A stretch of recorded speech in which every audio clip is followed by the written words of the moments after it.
বালিশের নিচে সাদা আর কালা সুতা রেখে দিলে সাদা সুতাটা কালো সুতা থেকে আলাদা স্পষ্ট দেখা যাবে, তখন আমি বুঝবো যে রোজা আর খাওয়া যাবে না, সাহারির সময় শেষ।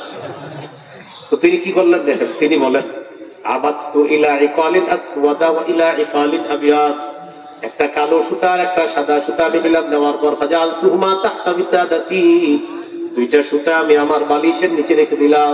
কি সহজ সরল দেখেন। ফাজালতু আনজুরু, বারবার আমি রাতের বেলা বালিশ উঠে চেক করি, দেখি কালা সাদা আলাদা হয়েছে কিনা, দেখি না আলাদা তো হয় না, একসাথে রেখে দিয়েছি কিন্তু কি হয় না আলাদা হয়। আমি সকালে তাড়াতাড়ি নবীজির কাছে গেছি, হুজুর আমি তো সাদা সুতা কালো সুতা রাতে একসাথে রাখছি। নবীজি বললেন আরে আমার সাহাবী কত সহজ সরল, বললেন তোমার বালিশ দেখি অনেক বড় বালিশ। হুজুর মানে জনাব হযরত মাওলানা মুফতি আরিফ বিন হাবিব সাহেব। আলহামদুলিল্লাহ। গুনাহটা করে কেন? গুনাহ এই কারণে করে রমজানে মানুষ, বলেন আমার সাথে, অভ্যাসগত গুনাহ। রমজানে কি গুনাহ করে বলেন তো? এই 11 মাস অভ্যাস করতে গুনাহ, রমজানে গিয়ে এই অভ্যাসগত গুনাহ করে। এজন্য আমাদের সালাফগণ কি করতেন, রমজানের পরে টানা 6 মাস খালি কামতেন, আল্লাহ আমার রোজাগুলো কবুল করেন। কামতেন যে আল্লাহ আমি তো রোজা রাখলাম, কবুল হয়েছে কিনা জানি না, আল্লাহ কবুল করেন, কবুল করেন, কবুল করেন। টানা 6 মাস শুধু বলতেন কবুল করেন। পরের 5 মাস তারা বলতেন আল্লাহ সামনে রোজাটা যেন পাই, রমজানটা যেন পাই। তারা পুরো 11 মাস প্রস্তুতি দিতেন শুধু 1 মাসে। 1 মাসের জন্য তারা প্রস্তুতি নিতেন কয় মাস? 11 মাস। 11 মাস প্রস্তুতি নিতে হবে সেই 1 মাসের জন্য। এটাই উচিত ছিল মুমিনের। এই জন্য আমরা 11 মাস গুনাহ করি, যার কারণে রমজানে অভ্যাসটা ছাড়তে পারি না। রিমোট প্রতিদিন 7টা বাজে আপনি হাতে নিয়েছেন, রিমোট ঢুকেই রমজানেও প্রথম রোজা ইফতারটা করার পরে ওই 7টার দিকে বসেই পরে মনে পড়ছে, স্ত্রী বলে রমজান মাস ওই বন্ধ করো, ওই যে আপনার অভ্যাস প্রতিদিন, এই রিমোটের অভ্যাসটা রমজানেও ছাড়তে পারে। এটা আপনারা খেয়াল করে দেখেন, ওই আগের 11 মাসের খারাপ অভ্যাস গুলা রমজানেও ছাড়তে পারি নাই। তাহলে কি শিখলাম? শয়তান বন্দী থাকার পরেও গুনাহগুলা কেন করি? অভ্যাসগত গুনাহ, যে গুনাহগুলো আমরা আগে করি। তাহলে কি শিখলাম? এখনো অর্ধেক মাস বাকি আছে শাবানের, এই বাকি অর্ধেক মাস গুনাহ কমায় দিব, এই বাকি অর্ধেক মাস নফল নামাজ বাড়ায় দিব। ফরজ তো ছাড়ার কোনো সুযোগই নেই, নফল নামাজ বাড়িয়ে দিব। এই অর্ধেক মাস টেলিভিশনটা দেখবো না, ঘরে টেলিভিশনটা বন্ধ করে দেন। কেন? যে অভ্যাস করো, গুনাহ না করার অভ্যাস করো, গুনাহ না করার অভ্যাস করো, যেন রমজানে গুনাহ না করি। আল্লাহ তৌফিক দান। এই হলো আপনাদের সামনে আজকের প্রথম আলোচনা, রমজান মাস। 2 নম্বর আলোচনা, রমজান মাসের শ্রেষ্ঠ ইবাদত হলো রোজা রাখা। এটা হলো আজকের দ্বিতীয় আলোচনা। আল্লাহ তাআলা সূরা বাকারার 183 নম্বর আয়াতে বলেন, ইয়া আইয়ুহাল্লাযীনা আমানু কুতিবা আলাইকুমুস সিয়াম কামা কুতিবা আলাল্লাযীনা মিন ক্বাবলিকুম লাআল্লাকুম তাত্তাকুন। হে ঈমানদারগণ, তোমাদের উপর সিয়াম ফরজ করা হয়েছে যেমনি ভাবে তোমাদের পূর্ববর্তীদের উপর সিয়াম ফরজ করা হয়েছে, লাআল্লাকুম তাত্তাকুন, যাতে তোমরা মুত্তাকি হতে পারো। কতদিন সিয়াম? আইয়ামাম মা'দুদাত, গনে গনে কয়েকদিন। তো গনে গনে কয়েকদিন পরে আল্লাহ বলে দিয়েছেন শাহরু রমাদান, পুরো 1 মাস, সেটা হলো রমজান মাস। গনে গনে কয়েকদিন, কয়েকদিন 1 মাস। কোন মাস? রমজান মাস। সিয়ামের ব্যাপারে আমাদের আজকের আলোচনা হলো, সৌমের আবিধানিক অর্থ হলো বিরত থাকা, আল ইমতিনা, বিরত থাকা। কথা না বলাকেও সৌম বলা হয়, যেমন ইজাম চুপ, সৌম। এটাও কি বলেন তো? সৌম। আমাদের বাংলাদেশিদের জন্য যদি একটা আইন করা যাইতো যে রমজানে কথা বলাও নিষেধ, সুন্দর হইত।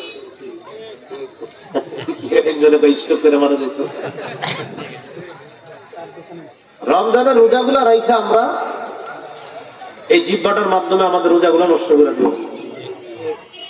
রমজানে জিহ্বাটার মাধ্যমে আমাদের রোজাগুলা নষ্ট করে দিই। রাসূলুল্লাহ সাল্লাল্লাহু আলাইহি ওয়াসাল্লামকে জিজ্ঞাসা করছে, হাবিব আপনি বললেন রমজানের রোজা ঝাল কতক্ষণ? নবীজি বলেন যতক্ষণ এটা ছিদ্র না হবে। সাহাবীরা বললেন, হুজুর রমজানের রোজা আবার ছিদ্র হয় কিভাবে? নবীজি বললেন, হ্যাঁ ছিদ্র হয় কয়েকটা কারণে। এর মধ্যে একটা হলো এই জিহ্বার মাধ্যমে রমজানের রোজা ছিদ্র হয়। আর এই জিহ্বা দিয়ে মানুষ মিথ্যা কথা বলে, আরেকটা অপরাধ হয়, সেটা হলো গীবত করে। এই দুটি অপরাধের মাধ্যমে রমজানের রোজা ছিদ্র হয়। বলেন তো, মিথ্যা আর গীবত দুটোটা অপরাধ সংগঠিত কি দিয়ে হয়? নবীজি বললেন রোজা ছিদ্র হয় দুটি অপরাধের কারণে, বিল কাযিবা ওয়াল গীবা, মিথ্যা এবং গীবতের মাধ্যমে। তো আপনারাই বলেন মিথ্যা গীবত হয় কি দিয়ে? তো সৌম মানে কথা না বলাকেও সৌম বলা হয়। যেমন সূরা মারিয়ামে আছে, ঈসা আলাইহিস সালামের আম্মা যখন মারিয়াম ঈসা নবীকে কোলে নিয়ে এলাকায় গেলেন, যাওয়ার পর ঈসা নবীর আম্মা টেনশন, আহারে মানুষ যে আমার কি বলবে, আমার বিয়ে শাদী হয় নাই, সন্তান হয়ে গেছে। আল্লাহ বলে দিলেন, ইম্মা তারাইনা মিনাল বাশারি আহাদা ফাকুলি ইন্নী নাযারতু লিররাহমানি সাওমান ফালান উকাল্লিমাল ইয়াওমা ইনসিয়্যা। যখন তুমি কোনো মানুষ দেখবা তখন তুমি বলবা, ইন্নী নাযারতু লিররাহমানি সাওমা, আমি রহমানের জন্য সৌমের মানত করেছি। সৌমের মানত মানে কথা না বলার মানত করেছি। আমি রহমানের জন্য কথা না বলার মানত করেছি। আমি আজ কিছুতেই কোনো মানুষের সাথে কথা বলবো না। তোমার আইসা মানুষ জানাবে, মারিয়াম তুমি বলবা আমি রহমানের জন্য কথা না বলার মানত করেছি। তো দেখেন, কথা না বলার মানতের আরবিটা কি? ইন্নী নাযারতু লিররাহমানি সাওমা। সাওমা মানে কথা না বলার মানত। তাহলে সৌমের আবিধানিক অর্থ বিরত থাকা, কথা না বলাকেও সৌম বলা হয়। আপনারা আবিধানিক অর্থটা একটু মাইনাস হইলেন রমজানে, হ্যাঁ, যে কথা না বলাকেও সৌম বলা হয়। যে ইনশাআল্লাহ এই রমজানে আমরা অনর্থক কথা বলা থেকে অন্তত জবানটা হেফাজত করবো ইনশাআল্লাহ। রাসূলুল্লাহ সাল্লাল্লাহু আলাইহি সাল্লামের এক সাহাবী নবীজির প্রশ্ন করলেন, হুজুর আমার একটা আমল শিখিয়ে দেন, যে আমলের মাধ্যমে আমি জান্নাতে যেতে পারি। নবীজি সাল্লাল্লাহু আলাইহি সাল্লাম বললেন, তোমারে ওয়াজ করার জন্য বললা, প্রশ্নটা তো তুমি করলা, তবে এটা একটা কঠিন প্রশ্ন করছো। তবে প্রশ্নটা তাদের জন্য সহজ যাদের জন্য আল্লাহ সহজ করে দেন। আবার বলছি, সাহাবী বলেন নবীর সাথে সফরে আছে, তিরমিজির বর্ণনা 2616 নম্বর হাদিস। নবীজির সাথে সফরে আছে, সফরে চলতেছি হঠাৎ নবীর কাছাকাছি হয়ে বললাম, হুজুর একটা ওয়াজ করেন আমারে, যে ওয়াজের মাধ্যমে আমি জান্নাতে যাব আর জাহান্নাম থেকে দূরে থাকবো। নবীজি বললেন, তুমি যে প্রশ্নটা করছো কঠিন প্রশ্ন, তবে এটা তার জন্য সহজ যার জন্য আল্লাহ সহজ করে দেন। তখন রাসূল সাল্লাল্লাহু আলাইহি সাল্লাম বললেন, শোনো, তুমি লা ইলাহা ইল্লাল্লাহর সাক্ষী দিবা। এটা বলার পরে নবীজি বললেন, শোনো, তুমি নামাজ পড়বা। এটা বলে নবীজি সাল্লাল্লাহু আলাইহি সাল্লাম বললেন, নামাজ হলো ইমাদুদ্দিন, দিনের খুঁটি। এরপরে নবীজি বললেন, আচ্ছা আমি কি তোমাকে বলবো না দিনের সর্বোচ্চ চূড়া কোনটা? এটা বলার পরে রাসূল সাল্লাল্লাহু আলাইহি সাল্লাম বললেন, শোনো, দিনের সর্বোচ্চ চূড়া হলো জিহাদ। বলেন কি? সর্বোচ্চ চূড়ার নাম কি? জিহাদ। তো এই ওয়াজ করতে করতে রাসূল সাল্লাল্লাহু আলাইহি সাল্লাম বললেন, আমি কি তোমাকে এমন একটা আমল বলবো না যে আমলের কারণে কল্যাণের সমস্ত দরজা তোমার জন্য খুলে যাবে? এক একটা বলতেছে। জি হুজুর বলেন। নবীজি বললেন, রোজা রাখা, তাহাজ্জুদ নামাজ পড়া, এগুলার মাধ্যমে কল্যাণের দরজা খুলে। তো ওয়াজ কিন্তু কোনোটা বাদ নাই। নবীজি পুরো ওয়াজের মধ্যে বললেন কালিমার কথা, নামাজের কথা, রোজার কথা, যাকাতের কথা, হজের কথা, জিহাদের কথা। আপনারা বলেন মৌলিক আর কোনো বিধান বাকি আছে? নবীজি পুরো ওয়াজ শেষ করার পর সাহাবীকে বললেন, আচ্ছা আমি কি তোমাকে এই সমস্ত ওয়াজের সার নির্যাসটা বলবো না? আমি তো তোমাকে এখনো আসল ওয়াজটাই করি। সাহাবী অবাক, হুজুর এতক্ষণ আপনি যা বললেন, হ্যাঁ এগুলার একটা সার নির্যাস আছে, এটাই তো বলি না এখনো। হুজুর বলেন, তো নবী বললেন, আলা আদুল্লুকা আলা মিলাকি যালিকা কুল্লি, সবগুলার একটা সার নির্যাস আছে। তোমার কালিমা, তোমার নামাজ, তোমার রোজা, তোমার হজ, তোমার যাকাত, তোমার ইবাদত, তোমার তাহাজ্জুদ, সব ঠিক থাকবে। এটার একটা সার নির্যাস আমল আছে, এটা যদি করো সব ঠিক থাকবে। এটা আমাদের দরকার আছে। সাহাবী অবাক, হুজুর এটা কি? নবীজি বললেন, তার জিহ্বা ধরে বললেন, আমসিক আলাইকা হাযা, এটা নিয়ন্ত্রণ করো। ফি রিওয়ায়া কুফা আলাইকা হাযা, এটা নিয়ন্ত্রণ করো। জিহ্বা ধরে বললেন, এটা নিয়ন্ত্রণ করো, এটা নিয়ন্ত্রণ করো।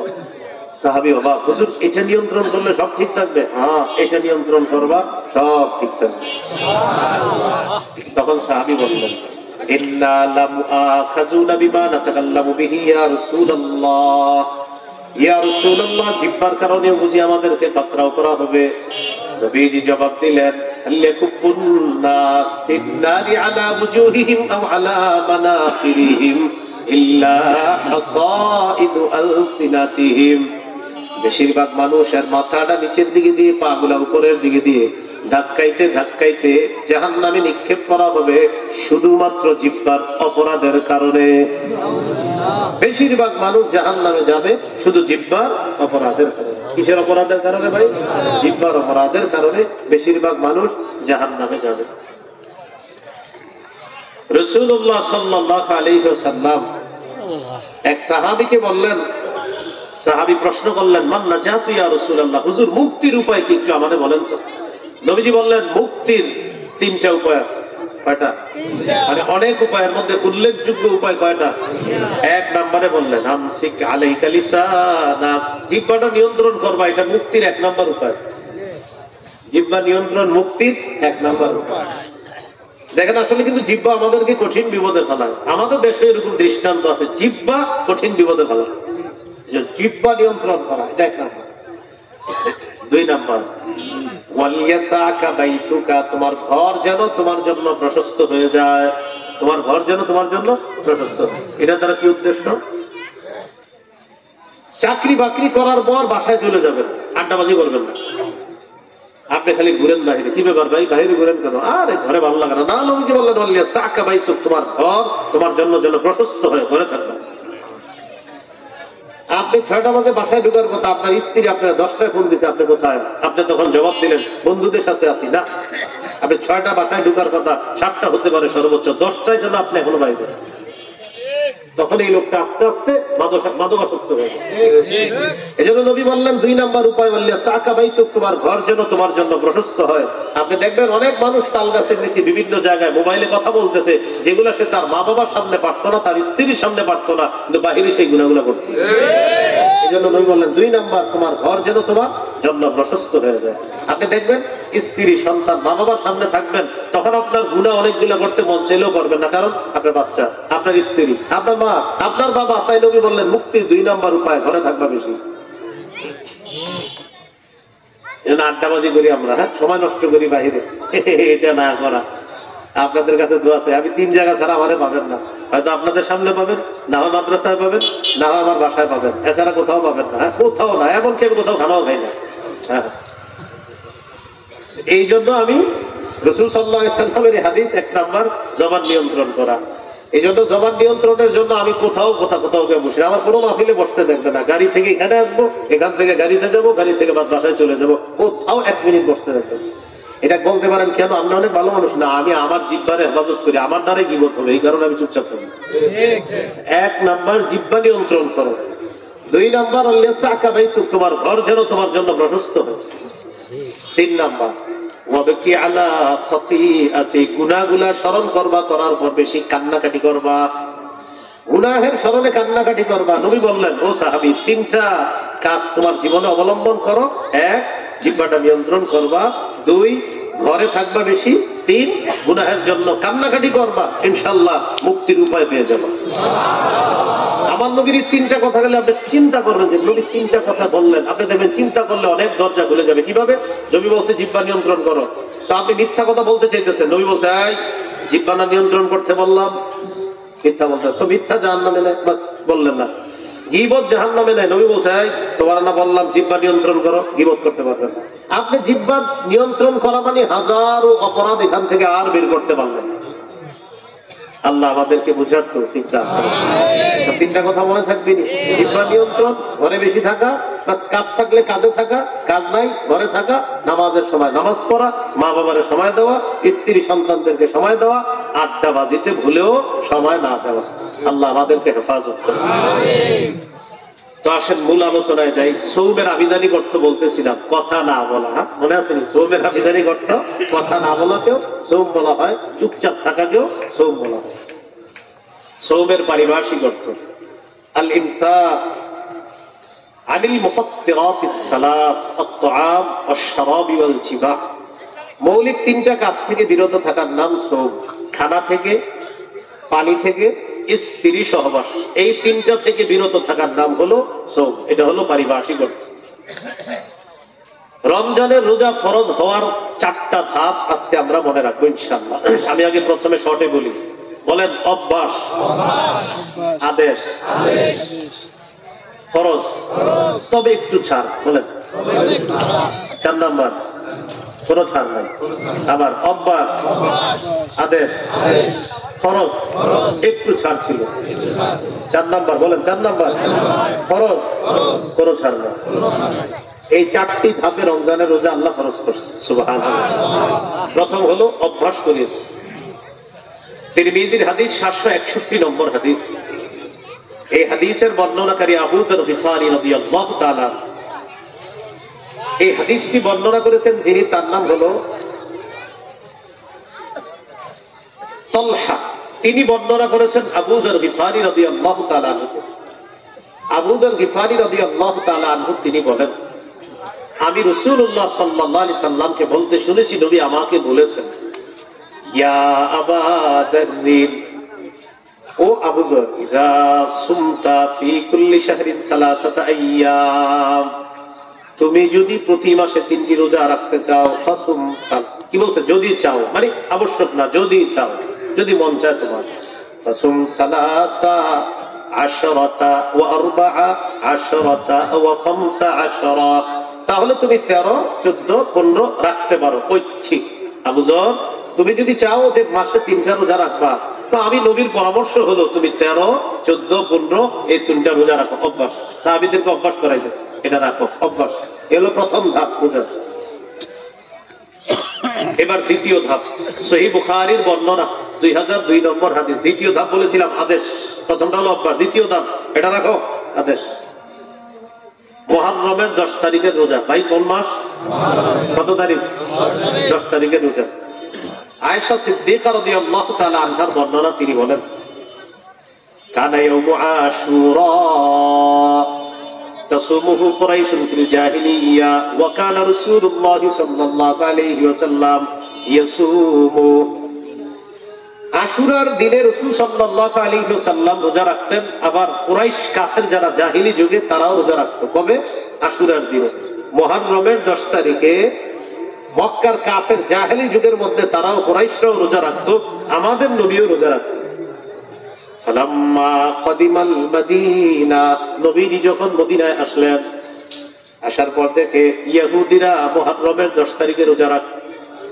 নবী প্রশ্ন করলেন, তোমরা কেন মুহররমের 10 তারিখে রোজা রাখো? ইহুদিরা জবাব দেয়, নাজ্জাল্লাহু মূসা ফীহি ফাসামাহু শুকরান লিল্লাহ ফাসুমনা।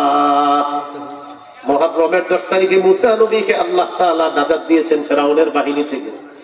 মুসা নবী শুকরিয়াতান মুহররমের 10 তারিখে রোজা রেখেছেন। তাই আমরা ইহুদিরাও মুসা নবীর অনুসরণে মুহররমের 10 তারিখে রোজা রাখি।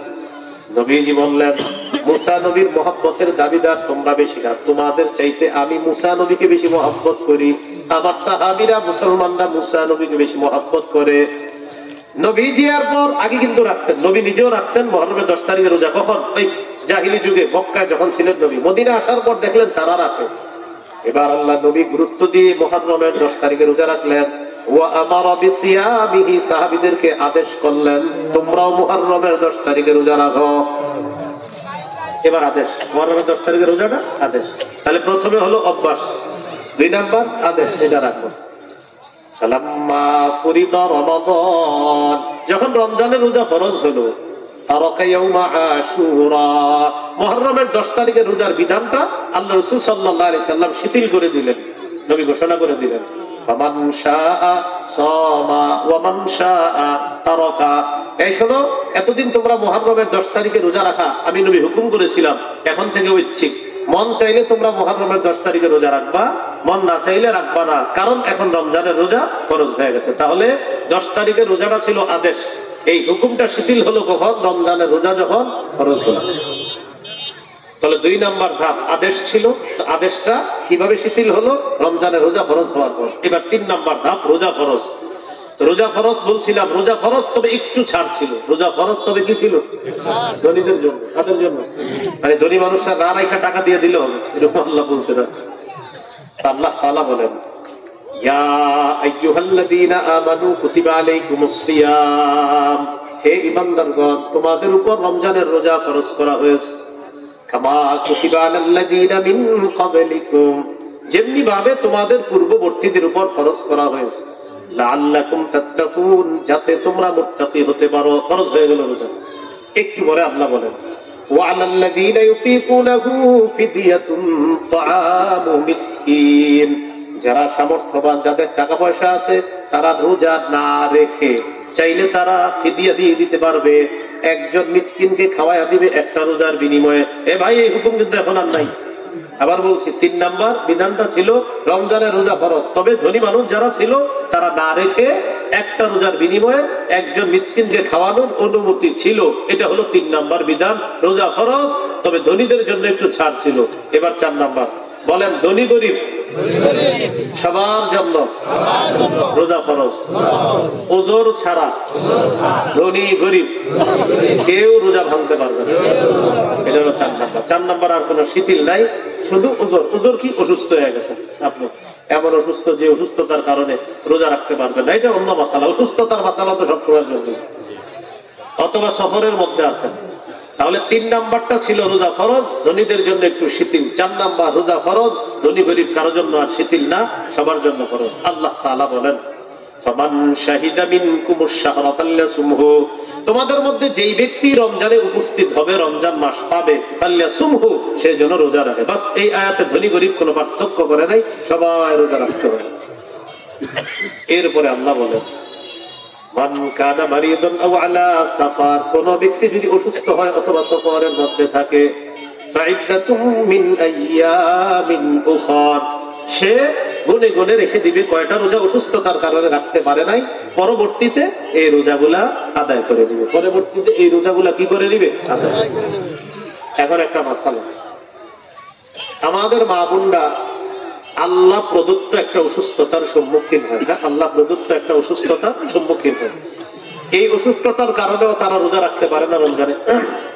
তারা গুনে গুনে রেখে দিবে, কয়টা রাখতে পারলো না, 4টা 5টা হতে পারে, 6টা 7টা 8টা 9টা, সর্বোচ্চ 10টা হতে পারে। এখন তারা গুনে গুনে রেখে দিবে, কয়টা রোজা রাখতে পারলো না অসুস্থতার কারণে, মনে করেন 6টা বা 7টা রাখতে পারে না। তারা এগুলা যখন আদায় করবে রমজানের পরে, মনে করেন 5টা রাখতে পারে নাই, তাহলে তিনি কয়টা আদায় করতে হবে? 5টা। এখন মাসালা হলো, এই 5 রোজা আর রমজানের পরে যে শাওয়াল মাসের 6 রোজা, যে 6 রোজার ব্যাপারে হাদিসে আসছে, মান সামা রমাদান সুম্মা আতবাহু সিত্তাম মিন শাওয়াল কানা কাসিয়ামিদ দাহরি, কেউ যদি রমজানের রোজা রাখে, এরপরে যদি শাওয়ালের 6টা রোজা রাখে, সে কেমন যেন পুরো বছর রোজা রাখে। আচ্ছা, যেহেতু হাদিস বললাম, আর একটা হাদিস বলে দেই। হাদিসে আসছে, কোন ব্যক্তি যদি মাসে 3টা রোজা রাখে, মাসে, প্রতি মাসে, মান সামা সালাসাতা আইয়ামিন মিন কুল্লি শাহরিন, কোন ব্যক্তি যদি প্রতি মাসে 13, 14, 15 3টা রোজা রাখে, 11 মাস। কয় মাস? মানে রমজান ছাড়া 11 মাস। এই 11 মাস প্রতি মাসে আপনি 13, 14, 15 3টা রোজা, তাহলে 3, 11, এই 33টা রোজা যদি কেউ রাখে, তাকেও আল্লাহ 1 বছর রোজা রাখার সওয়াব। প্রতি মাসে 3টা, 13, 14, 15, আবার 13, 14, 15, আবার 13, 14, 15 এরকম। তো যাই হোক, এটা বলে ফেললাম কেন, ওই যে শাওয়ালের 6টা বললাম, এই জন্য এটা বললাম। এখন আমাদের কোনো মা বোন অসুস্থতার কারণে 5টা রোজা রাখতে পারে নাই, তিনি এই রোজাগুলো রাখবেন। শাওয়াল মাসে তিনি নিয়ত করলেন, আমি আমার ওই ভাঙতি রোজাটাও রাখবো, শাওয়ালের রোজাটাও রাখার নিয়ত করলাম। মানে 1 রোজায় 2 নিয়ত করে ফেলছে। রোজা কয়টা? একটা হলো ভাঙতি রোজা, আর একটা শাওয়ালের রোজা। হবে না? বলেন কি হবে না? হবে না। এটা অনেকে ভুলটা করেন, তাদাখুল হবে না। এটা মাসালা হলো তাদাখুল, এক ইবাদতের মধ্যে এখানে আরেক ইবাদত ঢুকানো যাবে না। তাহলে 5টা ভাঙতি রোজা আলাদা রাখতে হবে। শাওয়ালের ফজিলত অর্জন করার জন্য আলাদা শাওয়ালের 6টা রোজা রাখতে হবে। এখন একটা মাসালা হলো, শাওয়ালের 6 রোজা কি টানা 6টা রাখবেন, না ভেঙে ভেঙে রাখা যাবে? টানা 6টাও রাখতে পারবেন, ভেঙে ভেঙে রাখা যাবে। প্রথম সপ্তাহে 2টা রাখলেন, পরের সপ্তাহে 2টা, পরের সপ্তাহে 2টা, পরের সপ্তাহে 2, আপনার ওই 6টা তো 2টা, প্রথম 10-এ 2টা, দ্বিতীয় 10-এ 2টা, শেষের 10-এ 2টা, ইচ্ছা। আবার আপনি প্রথম 10-এ 1টা রাখলেন, দ্বিতীয় 10-এ 3টা রাখলেন, শেষের দিকে গিয়ে 2টা রাখলেন, ইচ্ছা। যেভাবে পারেন, শাওয়ালে 6টা হলেই হবে। শাওয়াল মাসে 6টা হলেই হবে। আল্লাহ আমাদেরকে কথাগুলা মনে রাখার তৌফিক দান করেন। তাহলে আপনারা একটু বলেন তো, মনে করেন আমাদের কোনো মা বোন অসুস্থ হয়েছে, তিনি অসুস্থতার রোজা আর শাওয়ালের রোজা একসাথে নিয়ত করছে, হবে? আলাদা আলাদা রাখতে হবে। আচ্ছা, তো আসে আমরা মূল আলোচনা। 4 নাম্বার ধাপ, ধনী গরিব কারো জন্য রোজা ছাড় নাই, তবে অসুস্থ যদি হয় আর কেউ যদি সফরে থাকে তাহলে সে পরবর্তীতে রোজাগুলা আদায় করে নিতে হবে। এই হলো রমজান ফরজ হওয়ার ইতিহাস। কিভাবে ফরজ করলো আল্লাহ তাআলা। দেখেন, আমরা যে রমজানের রোজা রাখি এটা প্রথম দিকে একটু কষ্টকর ছিল। একজন সাহাবীর কষ্টের প্রতি লক্ষ্য রেখে কিয়ামত পর্যন্ত সমস্ত উম্মতের জন্য আল্লাহ তাআলা এই বিধানটা সহজ করেছেন। একজন সাহাবীর কষ্ট। সহিহ বুখারীর বর্ণনা 1915 নম্বর হাদিস, 1915। كان أصحاب محمد صلى الله عليه وسلم إذا كان الرجل صائما فكان ينام قبل أن يفطر لم يأكل ليلته ولا يوما। সাহাবীরা যখন প্রথম যুগে রোজা রাখতেন তখন রোজার সিস্টেম ছিল এমন, আপনি রাতের বেলা ইফতারি করবেন, মানে এই যে রাতে ইফতারি করবেন। ইফতারি করার পর যদি আপনি ঘুমায় যান, দেখেন ঘুমায় গেছেন, বাস রোজা শুরু হয়ে যাবে। এখন কথা হলো আপনি ইফতারি করেন বা না করেন, ঘুমায় গেছেন রোজা শুরু। কথার কথা, আপনি ইফতারির সময় ইফতারি করতে পারেন নাই, ঘুমায় গেছেন, বাস রোজা শুরু হয়ে গেছে, আর কিছু হইতে পারবেন না। সহজ না কঠিন ছিল? নবীজির একজন সাহাবী ছিল, কৃষক সাহাবী, হাতের কাজ করতেন সারাদিন। নামটা একটু মনে রাখার চেষ্টা করবেন, তাহলে আপনারা সুন্দর একটা হিস্টোরি সারা জীবন মনে রাখতে পারবেন। কাইস ইবনে সিরমা। যদি পুরাটাও না থাকে মনে, শুধু ফাইস কি নাম, আর পুরা নামটা হলো কাইস ইবনে সিরমা। রাসূল সাল্লাল্লাহু আলাইহি ওয়াসাল্লাম একজন সাহাবী। তো তিনি দিনের বেলা কাজ করেন, রোজা রাইখা দিনের বেলা কাজ করছে। খুব মন দিয়ে শুনবেন। কাজ করার পর রাতের বেলা বাসায় আসছে, সন্ধ্যায় আসছে। আসার পর তার স্ত্রীকে বললেন, হাল ইনদাকি তাআম, ইফতারি কি রেডি আছে? থাকলে দাও। স্ত্রী বললেন, এখনই রেডি নাই, একটু অপেক্ষা করেন। আতলুবু লাকা, আমি যাইতেছি আপনার জন্য ইফতারি রেডি করে নিয়ে আসতেছি। ওই যে দিনের বেলা কাজ করছে, তো আপনারা জানেন যারা ক্ষেত খামারে কাজ করেন, সন্ধ্যা হইতে হইতে আপনাদের শরীরটা ছেড়ে দেয়, ঘুম ঘুম ভাব এসেছে। ওয়াকানা ইয়ামালু ইয়াউমা, দিনের বেলা কাজ করতে। বলেন দিনের বেলা কি করতেন? স্ত্রী যখন ইফতার রেডি করতে গেলেন, যাওয়ার পর ইতিমধ্যে সাহাবীর চোখের মধ্যে ঘুম আইসা গেছে। ফাগালাবাত আইনা, চোখটাকে পরাজিত করে দিচ্ছে। এর মানে তিনি ঘুমায়া গেছেন। ঘুমায়া যাওয়ার অর্থ হলো তিনি আবার আগামীকাল সন্ধ্যায় ইফতারি করতে পারবে। আজকে সারা রাত না খেয়ে থাকতে হবে, কালকে সারাদিনও না খেয়ে থাকতে হবে, বাস রোজা শুরু। তার মানে আজকের দিনটাও খায় নাই, ইফতারি করতো, এই টাইমে ঘুমায় গেছে। তাহলে আজকে গেল একদিন, এবার যাবে রাত, পরের দিন আরেকদিন, 2 দিন, 1 রাত পরে তিনি ইফতারি করতে পারবেন। এখন কি ঘটনা ঘটে গেল? সাহাবী ঘুমায় গেছে। স্ত্রী আয়েশা দেখে সাহাবী ঘুমায় গেছে, ইফতারি নিয়ে আয়েশা বলতেছে, খাইবাত আল্লাহ ইন্না লিল্লাহ, আপনি তো বঞ্চিত হয়ে গেলেন, আরে আপনার কত কষ্ট হবে, বাস রোজা তো না শুরু হয়ে গেল। কালাম্মান তাসাফান নাহার, পরের দিন যখন দিন হয়েছে, হুশিয়া আলাই, ক্ষুধা বেহুশ হয়ে গেছে স্যার। ওই যে আপনার কালকেও খায় নাই, রাতেও খায় নাই, তো আজকে দুপুর বেলা বেহুশ হয়ে গেছে। ব্যাপারটা আল্লাহ নবীর কাছে গেল। নবীজির কাছে যখন এই ঘটনা উল্লেখ করা হয়, আল্লাহ তাআলা বিধান দিয়ে দিলেন। সূরা বাকারা 187 নম্বর আয়াত আল্লাহ নাযিল করে দিলেন, হাবিব আপনার সাহাবীদের যেন কষ্ট না হয়, কিয়ামত পর্যন্ত যত মানুষ আছে সবার জন্য আমি বিধান দিয়ে দিলাম, এখন ঘুমাইলেই রোজা শুরু হবে না, ফজরের আগ পর্যন্ত তারা খাইতে পারবে, পান করতে পারবে, এই বিধান আমি আল্লাহ দিয়ে দিলাম। وَكُلُوا وَاشْرَبُوا حَتَّى يَتَبَيَّنَ لَكُمُ الْخَيْطُ الْأَبْيَضُ مِنَ الْخَيْطِ الْأَسْوَدِ مِنَ الْفَجْرِ, তোমরা খাও, পান করো, যতক্ষণ না সাদা রেখা কালা রেখা থেকে আলাদা না হয়, যতক্ষণ না সাদা রেখা কালো রেখা, বলেন সাদা রেখা কালো রেখা। এটা নিয়ে একটা মজার হাদিস আছে, শোনা মনে। সহিহ বুখারীর 1916 নম্বর হাদিস। আগেরটা হলো 1915, এটা হলো 1916। সাহাবী কত সহজ সরল ছিলেন দেখেন। এক সাহাবী মনে করছে কি সাদা সুতা আর কালা সুতা, উনি কি করছে, একটা সাদা সুতা আর কালো সুতা বালিশের নিচে রেখে দিচ্ছে। সাহাবীর নাম হলো আদি, আদি ইবনে হাতেম, ওই যে হাতেম তাই, এই হাতেম তাইয়ের ছেলে আদি রাদিয়াল্লাহু তাআলা।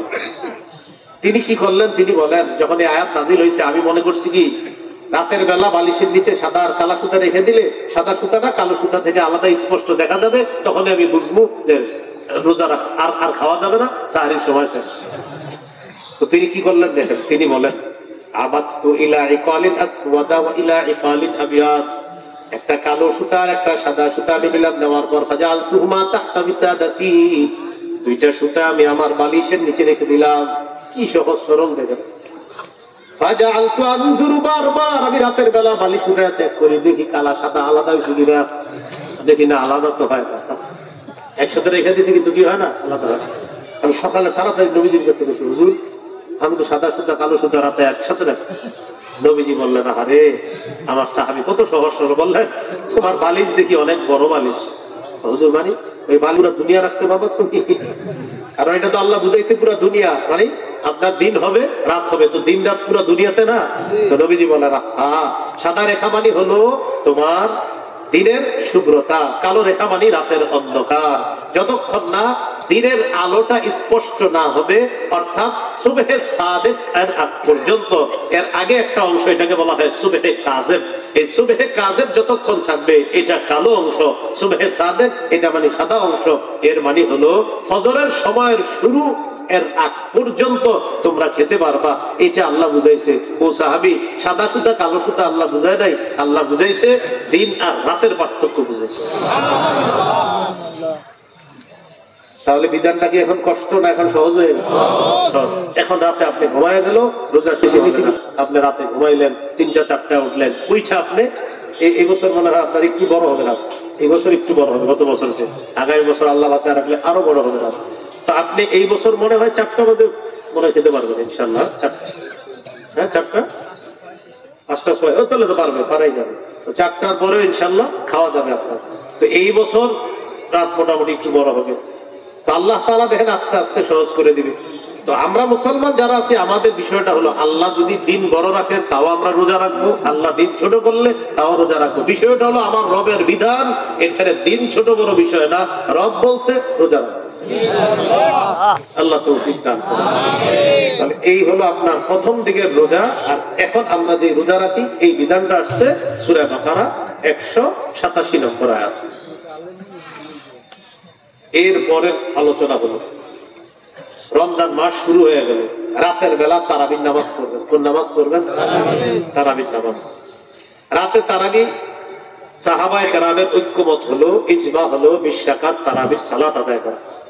কেউ যদি চান যে হুজুর আমি 8 রাকাত পড়বো, তাহলে আপনি এক বুদ্ধি করবেন, আপনি 20 রাকাত তারাবি পড়বেন, 8 রাকাত তাহাজ্জুদ করবেন।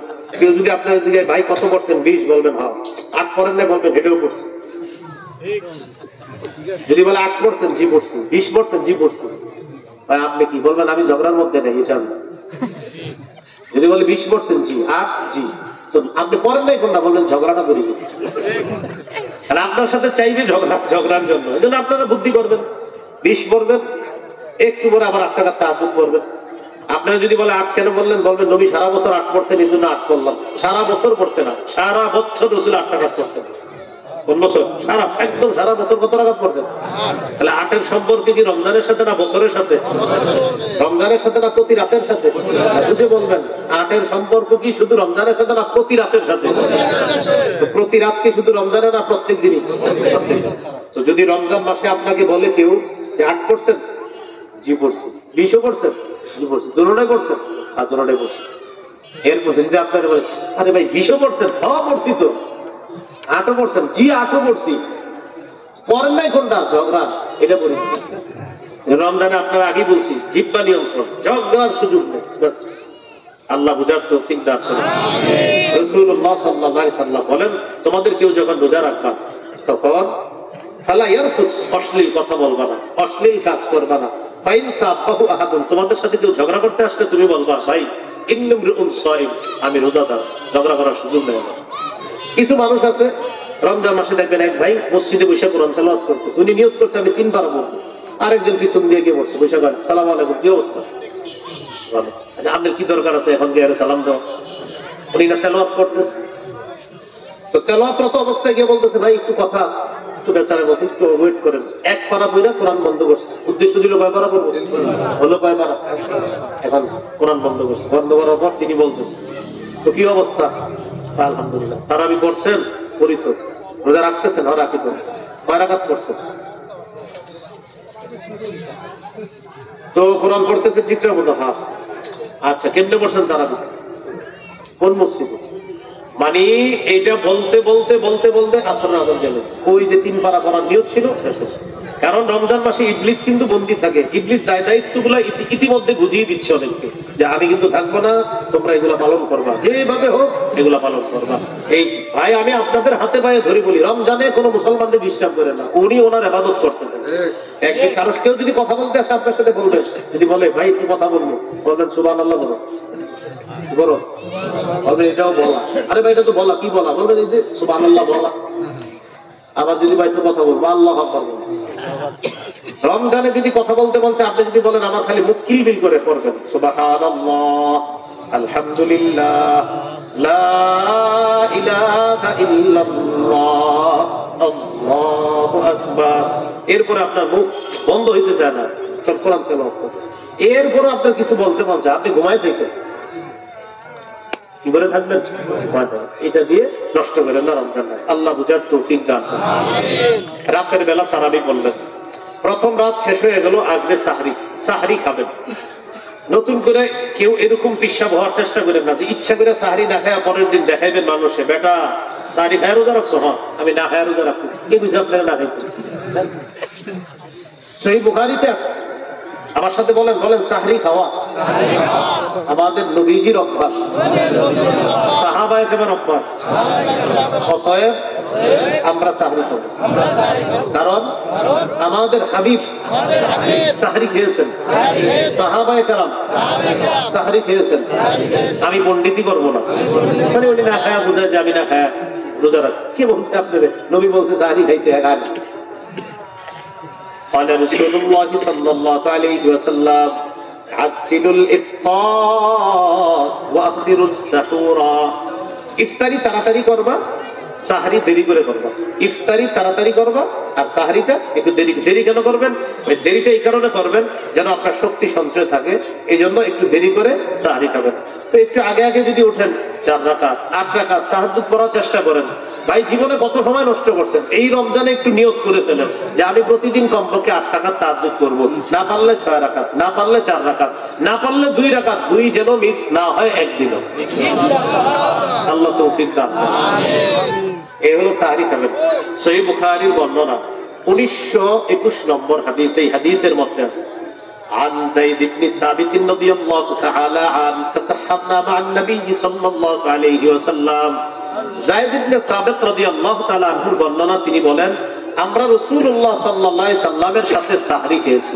সুবহানাল্লাহ। সহিহ বুখারীর 1923 নম্বর হাদিস, এই হাদিসের মধ্যে আছে রাসূলুল্লাহ সাল্লাল্লাহু আলাইহি সাল্লাম আমাদেরকে বলছেন তোমরা সাহরি খাও। বা আর কি লাগে বলেন? নবী বলছেন তাসাহরু, ও আমার উম্মত তোমরা সাহরি খাও, ফাইন্না ফিস সাহুরি বারাকাতান, সাহরির মধ্যে বরকত আছে। সাহরিতে কি আছে? সাহাবীদেরকে নবী এভাবে বলতেন, হালুমু ইলাল গাদাইল মুবারাক, এই এদিকে আসো তো, আসো এই বরকতি খাদ্যে তোমরাও শরীক হও। সাহরি খাইতেন আর বলতেন আসো আসো তোমরাও আসো শরীক হও। তাহলে সাহরি বরকতি খাদ্য, খাবো তো ইনশাআল্লাহ? আল্লাহর দয়া চাই কারা কারা ইনশাআল্লাহ? এবার মনে রাখবেন, যারা সাহরি খায় তাদের উপর আল্লাহর রহমত নাযিল হয়। খায়েন না? তাই খাবেন। হ্যাঁ, ইন্নাল্লাহা ওয়া মালাইকাতাহু ইউসাল্লুনা আলাল মুতাসাহহিরিন। যারা সাহরি খায় তাদের উপর আল্লাহ রহমত বর্ষণ করেন, আর ফেরেশতারা সাহরি যারা খায় তাদের জন্য আল্লাহকে বলে, আল্লাহ এই লোকটা সাহরি খাইতেছে, তাকে মাফ করেন, তাকে মাফ করেন, তাকে মাফ করেন। খাবো তো ইনশাআল্লাহ? সাহরিতে খেজুর খাইবেন প্রতিদিন, অন্তত 1টা 2টা 3টা খেজুর খাবেন। আমি কমপক্ষে 3-4টা খাই। আপনারা খেজুর মানে খাবার, বাঙালি মানুষ তো আমরা ভাত তো খাইতে হয়, এই সাথে সাথে খেজুর খাবেন। রাসূলুল্লাহ সাল্লাল্লাহু আলাইহি ওয়াসাল্লাম বলেন, নি'মা সাহুরুল মুমিনি আত-তামারু, মুমিনের সর্বোত্তম সাহরি হলো খেজুর। মুমিনের সর্বোত্তম সাহরি কোনটা? খেজুর। রেখে দিবেন, সাহরির সময় স্ত্রীকে বলবেন তুমিও খাও, আমাকেও দাও, সন্তানকে খাওয়াবেন। কেন? খেজুর প্রোটিন, খেজুর শক্তি যোগায় আপনার শরীরের মধ্যে, এই জন্য খেজুর খাবেন। ব্যবসায়ীরা অবশ্যই খেজুরের দাম বাড়ায় দেয়, এটা ঠিক না। হ্যাঁ, এটা অন্যায়। আসলে খেজুরের দাম বাড়ানো মুসলমানদের জন্য, রমজান আসলে অন্তত খেজুরের দামটা কমানো উচিত। এটা মুসলমানদের একটা পবিত্র খাদ্য। এটা কি মুসলমানের কি খাদ্য? পবিত্র খাদ্য। আল্লাহ গত বছর তো আপনি নিয়ন্ত্রণের বাইরে চলে গিয়েছিল। খেজুর, তরমুজ তো ভয়ঙ্কর হালাত চলে গেছিল। তো যাই হোক, সাহারি খাওয়া, সাহারির মধ্যে খেজুর খাবো, এটা রেখে দেন। বাস কথা হলো যে হুজুর আমি খাবো কেন, আমার নবী খেজুর খাইছে, আমিও খাবো, এই জন্য মনে থাকবেন ইনশাআল্লাহ। তাহলে এই রমজানে প্রত্যেকে খেজুর ভাগ করে নেবেন, ইফতারির সময় আর কিছু অংশ সাহারির সময়। স্ত্রীকে ওইভাবে বলে দিবেন যে খেজুর কিন্তু ইফতারিতেও খাবো, সাহারিতেও খাবো। আল্লাহ আমাদের সকলকে কথাগুলা বোঝার তৌফিক দান করুন। খেজুরের ব্যাপারে আপনাদেরকে আমি বলবো, প্রতিদিন খেজুর খাবেন। নবীজি বলছেন, ওই ঘর বিড়াল যেই ঘরে খেজুর নাই, ওই ঘরে কিচ্ছু নাই যেই ঘরে খেজুর নাই। যেই ঘরে খেজুর নাই সেই ঘরে কিছুই নাই, নবী বলছেন। নবীজি বলছেন, যেই ঘরে খেজুর নাই সেই ঘরে কিছুই নাই। আমার একটা আলোচনা আছে, যারা নিয়মিত শোনেন দেখবেন, লিখবেন খেজুর, পাশে আরিফ বিন হাবিব, দেখবেন খেজুর নিয়ে একটা ওয়াজ আছে লম্বা, শুধু খেজুর। খেজুর খাবেন ডেলি। আল্লাহ আমাদের সকলকে খেজুর প্রতিনিয়ত, এটা দেখেন খেজুর, মধু, কালিজিরা এগুলো আমাদের খাদ্য, কিন্তু এগুলো আমাদের ঘরে পাওয়া যায়। কালিজিরা মুসলমানের খাদ্য, মধু মুসলমানের খাদ্য, খেজুর মুসলমানের খাদ্য, এগুলা পাওয়া যাচ্ছে অমুসলিমদের ঘরে। কেন?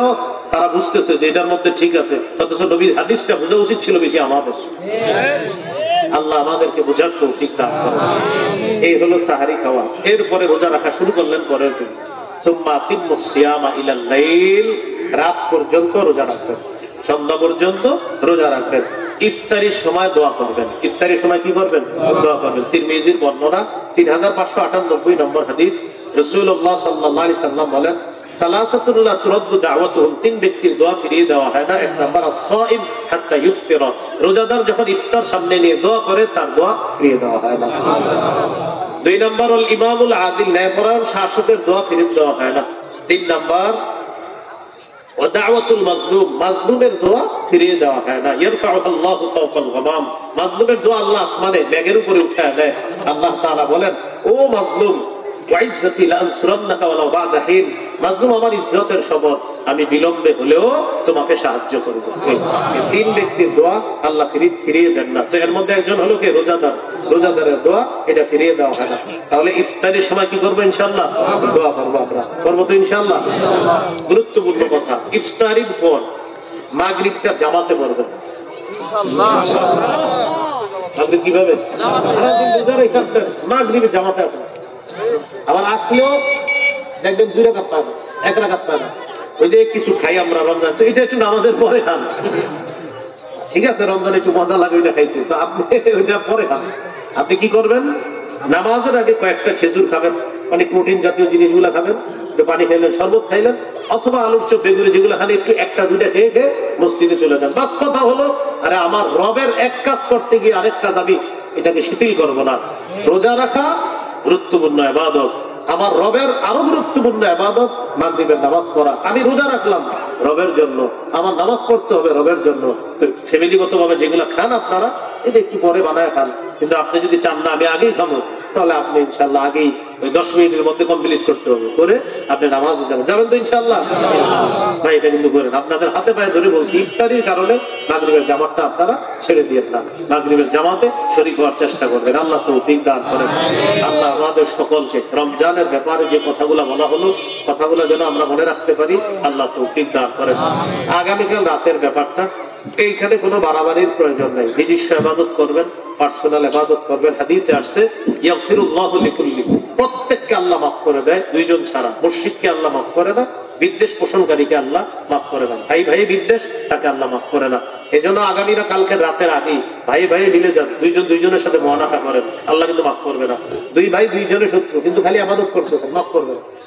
ভাই ভাই মিলতে হবে আগে, যে ভাই ভাই শত্রুতা নেই, মিলতে হবে, তাহলে আল্লাহ মাফ করে দিবে। তাহলে এটা এলাকার যারা আছেন ওলামায়ে কেরাম, বিভিন্ন মসজিদের মধ্যে আপনারা বুঝান যে ভাই ভাই মিল থাকতে হবে। এক ভাই আরেক ভাইয়ের প্রতি বিদ্বেষ আর আপনি খালি ইবাদত করতেছেন, আল্লাহ কিন্তু আপনাকে মাফ করবে না। এই জন্য 2 ভাই মিল থাকতে হবে, শিরিক করা যাবে না। এই 2 শ্রেণী ছাড়া আল্লাহ সকলকে মাফ করে দিবেন। তো এই জন্য আমরা আগামীকালকে রাত্রটা হলো এরকম যে আপনি যদি ইবাদত করেন, পার্সোনাল ইবাদত করতে পারেন, কাউকে আপনি ডাকার প্রয়োজন নাই। আপনি নিজে থেকে যদি মসজিদে যান সমস্যা নাই, আপনি মসজিদে গিয়ে ইবাদত করেন, কিন্তু কাউরে ডাকা দরকার নেই। আপনি নিজে নিজে ঘরে ইবাদত করতে পারেন, মসজিদে ইবাদত করতে পারেন। আলাদা এই সূরা পড়তে হবে যে হুজুর সূরা ফাতিহা 1 বার, ফালাক 14 বার, আর ওই নাস 13 বার, এরকম দেখবেন কিছু লেখা আছে কিছু বাংলা বইয়ের মধ্যে, যে এরকম 11 বার ফালাক, 13 বার নাস। এই সঠিক কথা না, এগুলো আপনি ভাই যেটা পারেন ওই সূরাই পড়ে যাবেন, এগুলা সঠিক না। তাহলে আমরা বাড়াবাড়ি করবো না, ছাড়াছাড়ি করবো না, মনে থাকবে তো ইনশাল্লাহ। লাইটিং ফাইটিং করে মোমবাতি জ্বালায় পুরো এলাকা নষ্ট করে ফেলে এমনটা আমরা করবো না, ঠিক আছে না ইনশাল্লাহ? স্বাভাবিক আজকে যেমন আছে কালকে এরকম স্বাভাবিক আলাদা লাইটিং টাইটিং করতে হবে, আতশবাজি এগুলো তো নাউজুবিল্লাহ করা যাবেই না। সাবধান, কোন মুমিনকে আমরা কষ্ট দিব না। আল্লাহ আমাদের সকলকে যে কথাগুলো বললাম শুনলাম আমল করার তৌফিক দান করেন। আরেকটা বিষয়, কালকে রাতে হয়তো অনেক মসজিদে ওয়াজ হয়, ওয়াজটাও সীমিত হবে, কালকে আমল হবে বেশি। এবাদতের সময় এবাদত বেশি করবে, কথা কম বলবেন, যেটা আগেই বললাম। রমজান মাস এবাদতের মাস, কথা হবে কম, এবাদত হবে বেশি। হুজুর খালি কথা কইতে মন চায়, সুবহানাল্লাহ বলেন। হুজুর কথা কইতে মন চায়, তো আলহামদুলিল্লাহ বলেন। হুজুর আরো মন চায়, লা ইলাহা ইল্লাল্লাহ 100 বার বলেন। হুজুর আরো মন চাইতেছে, আল্লাহু আকবার 100 বার বলেন। হুজুর পড়া শেষ, তাও মন চায়, কোরআন পড়েন। হুজুর পড়ছি তো তাও মন চায়, আপনি ঘুমান কি করেন? ঘুমান।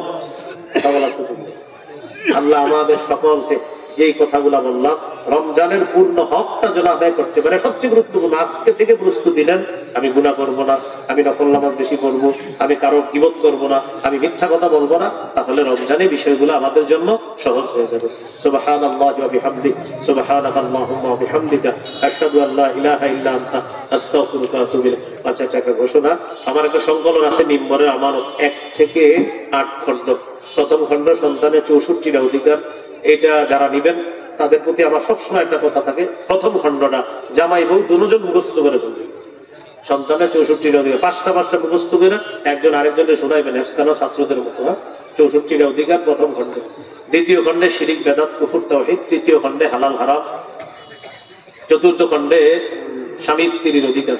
পঞ্চম খণ্ডে লা ইলাহা ইল্লাল্লাহর ব্যাখ্যা। ষষ্ঠ খণ্ডে নামাজ। সপ্তম খণ্ডে পাক নাপাকের মাসালা। ঢিলা গুলুক নিবেন না পানি নিবেন না উভয়টা নিবেন। হ্যাঁ, এটা ঝামেলা আছে, দেখেন কোনটা দরকার। শুধু ঢিলা নিলে হবে না শুধু পানি নিলে হবে, নাকি ঢিলাও নিতে হবে পানিও নিতে হবে, কোনটা উত্তম? এই ব্যাপারে লম্বা আলোচনা সপ্তম খণ্ডে। অষ্টম খণ্ডের আলোচনা নামাজ সম্পর্কে। আপনার নামাজ কিভাবে শুদ্ধ হবে কিভাবে অশুদ্ধ হবে। এক এলাকায় গেছেন, বাথরুমে ঢুকছেন, ঢুকার পর কিছু মশা আপনার কামড় দিচ্ছে। এর ওই মশাগুলো সব বাথরুমের মশা। টেনশনে পড়ে আছেন, এগুলা মশার শরীরে কি নাপাকি আছে কিনা, কতটুকু মিটারটা কেমনে বেশি, আপনি টেনশনে পড়ে গেছেন। এই মুহূর্তে আপনার পাঞ্জাবিও নাই, আলাদা। তখন কি করণীয়? তো এই বিষয়গুলো আলোচনা। পাসপোর্ট অফিসের সামনে গিয়ে দাঁড়াইছেন, ইতিমধ্যে আইডেন্টি কার্ডটা নাপাকিতে পড়ছে, আর আইডেন্টি কার্ড শো করতে হবে পাসপোর্ট অফিসে। করবেনটা কি? তখন আইডেন্টি কার্ড পাক করবেন কিভাবে? এই মশালাগুলা সংকলন করা আছে। আমি লেখক না, সংকলক মানে বিভিন্ন কিতাবাদি থেকে সংকলন করা হয়েছে। কোন কৃতিত্ব আমার নাই, সব কৃতিত্ব যারা বিভিন্ন কিতাবে লিখেছে তাদের জন্য দোয়া করবেন। আমি যে সংকলন করেছি এই জন্য যদি মন চায় আমার জন্য একটু দোয়া করবেন। আল্লাহ আমাদের সকলকে যে কথাগুলো বললাম শুনলাম আমল করার তৌফিক দান করুন। ও যাদের প্রয়োজন হয় ওরা গাড়িতে আছে, গাড়ি থেকে সংগ্রহ করতে পারেন। সময় হলো আমি গাড়িতে যাওয়া পর্যন্ত। আসসালামু আলাইকুম।